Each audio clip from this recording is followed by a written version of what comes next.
সেদিন মির্জা আব্বাসদের গাদ্দারির কারণে বাংলাদেশ পরাজিত হয়েছিল। সেদিন মির্জা আব্বাসদের গাদ্দারির কারণে বেগম খালেদা জিয়া পরাজিত হয়েছে। সেদিন মির্জা আব্বাসদের গাদ্দারির কারণে আজকে 2024 সালে আমাদের 2000 ভাই বোনদেরকে আমাদেরকে হারাতে হয়েছে। যদি সেদিন সম্মিলিতভাবে আমরা আওয়ামী ফ্যাসিজমকে মোকাবেলা করতে সক্ষম হতাম, আমাদের এই ছোট ছোট ভাই বন্ধুদেরকে আমাদের হয়তো হারাতে হতো না। বিএনপি নেতা মির্জা আব্বাসের নেতৃত্বে আমরা উপস্থিত হওয়ার কথা ছিল। দুর্ভাগ্যজনকভাবে সেদিন 2013 সালের 29 ডিসেম্বরের আগের দিন বিকাল থেকে ঢাকার এক সময়ের কিং, সাবেক মেয়র, বিএনপির ঢাকার সাম্রাজ্যের একমাত্র অধিপতি মির্জা আব্বাসকে আর ফোনে খুঁজে পাওয়া যায় নাই। খুবই দুর্ভাগ্যজনক। তাদের মাঠ পর্যায়ের নেতা কর্মীরা আমাদেরকে ফোন করে হতাশা ব্যক্ত করেছিল যে ভাই, আমাদের নেতাকে খুঁজে পাচ্ছি না, আমরা কার নেতৃত্বে মাঠে নামবো।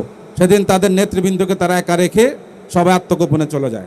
ইসলামী ছাত্র শিবির বাংলাদেশের মানুষ স্বাধীনতা, সার্বভৌমত্ব, গণতন্ত্র রক্ষায় সেদিন একাই লড়াই করেছে। আমাদের মনসুর ভাই জীবন দিয়ে প্রমাণ করেছে ইসলামী ছাত্র শিবির বাংলাদেশের যে কোনো গণতান্ত্রিক কর্মসূচিতে জীবনের সবকিছু উজাড় করে দিয়ে ভূমিকা পালন করার জন্য একাই সক্ষম। সম্মানিত ভাইরা, 25 নভেম্বর নির্বাচন কমিশনার রকিব উদ্দিনের কমিশন একতরফা একটি নির্বাচন করার জন্য তফসিল ঘোষণা করেন। এর আগে তারা বিভিন্ন রাজনৈতিক দলের সাথে সংলাপের নাটক করেছিলেন প্রায় 15 দিন ধরে।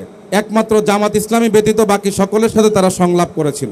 সেই পরিস্থিতিতে 25 নভেম্বর রাত থেকে 20 দলীয় জোটের নেতা বেগম খালেদা জিয়ার নির্দেশে অনির্দিষ্টকালের জন্য অবরোধ কর্মসূচি সারা বাংলাদেশ ব্যাপী আমরা পালন করার জন্য মাঠে সক্রিয় ছিলাম।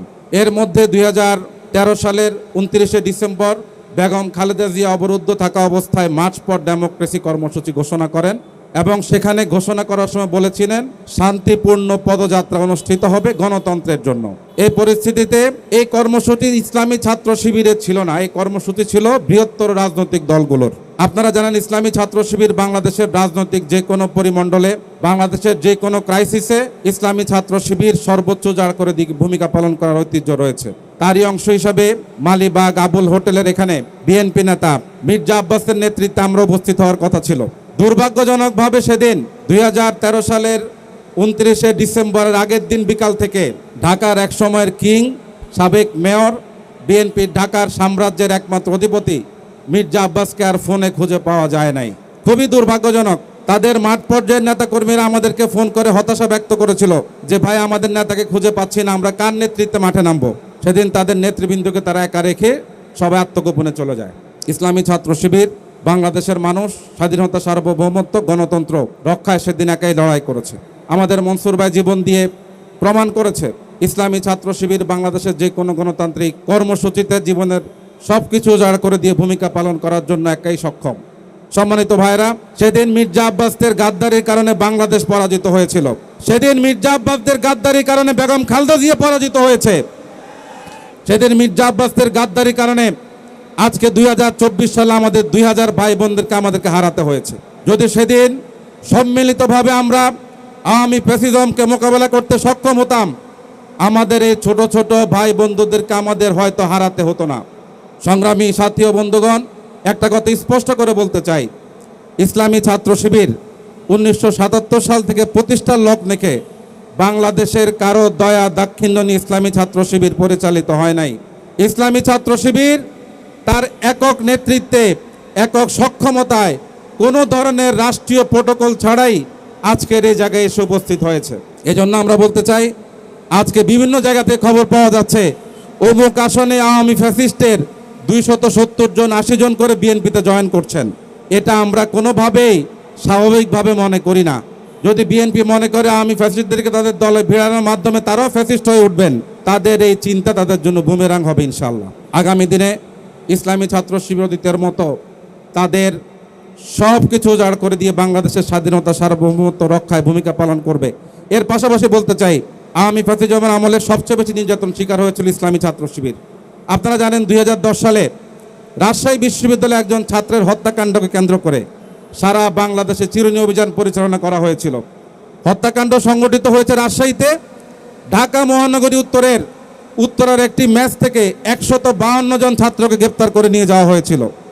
হত্যাকাণ্ড সংগঠিত হয়েছে রাজশাহী বিশ্ববিদ্যালয়ে ইসলামী ছাত্র শিবিরের ঢাকা মহানগরী উত্তরের তিতুমির কলেজের একটি ম্যাচ থেকে 79 জন সাধারণ ছাত্রকে আওয়ামী সেই পুলিশ বাহিনী গ্রেপ্তার করে নিয়ে গিয়েছিল। ইসলামী ছাত্র শিবিরের উপর এমন কোনো নির্যাতন না যা পরিচালনা করা হয় নাই। আমি এখন স্মরণ করছি আমাদের জয়পুরহাটের সাবেক জেলা সভাপতি এবং সেক্রেটারি আবুজর গিফারি ভাই এবং ওমর ফারুক ভাই ঢাকাতে একটি সাংগঠনিক কাজ করতে আসার পথে আবদুল্লাহপুর থেকে তাদেরকে র্যাব তুলে নিয়ে যায়। নিয়ে যাওয়ার পর তাদেরকে 2-3 দিন গুম রাখার পর পায়ে গুলি করে ফেলে রেখে চলে গিয়েছিল। সে আবুজর গিফারি এবং ওমর ফারুক ভাই দুটি পা কেটে ফেলতে হয়েছে, আজকে তারা চিরদিনের জন্য পঙ্গু। সম্মানিত ভাইয়েরা, এজন্য ইসলামী ছাত্র শিবিরকে এমন কোনো নির্যাতন নাই যা করে নাই আওয়ামী ফ্যাসিজম। সেই নির্যাতন করে ইসলামী ছাত্র শিবিরকে দমাতে পারে নাই, আগামী দিনেও দমাতে পারবে না। সর্বশেষ কথা, শহীদ মানসুর আহমেদ ভাই ঢাকা মহানগর ইসলামী ছাত্র শিবিরের সম্পদ নয়। শহীদ মানসুর আহমেদ ভাই সারা বাংলাদেশের সম্পদ। আজকের এই কর্মসূচি বৃহত্তর সংগঠনের পক্ষ থেকে বাস্তবায়ন করা উচিত ছিল। আজকের এই কর্মসূচি সরকারিভাবে উদযাপন করা দরকার ছিল।